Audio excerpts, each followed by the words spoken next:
குரு அளித்த சாபமும் ஒரு சீடனுக்கு வருந்தான். அந்த சாபத்தை எண்ணி நான் வருந்தவில்லை குருதேவா. ஆனால் நான் பிராயச்சித்தம் செய்ய விரும்புகிறேன். அதற்கான நேரம் வந்துவிட்டது. விஜயதனுசை ஆவாகனம் செய். அந்த விஜயதனுசை நீ கையில் ஏந்து மரணத்தை வென்ற மிருத்யுஞ்சயனாக நீ மாறுவாய்.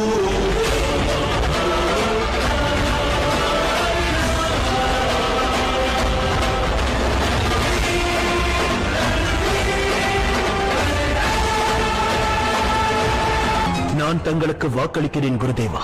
ஒரு சிரஞ்சீவி குருவின் சீடன் இன்று மிருத்யுஞ்சயனாக மாறுவான். இன்று என் முன்னால்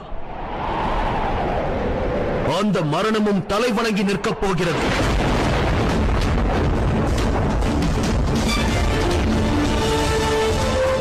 உங்கள் சீடனான நான் இன்று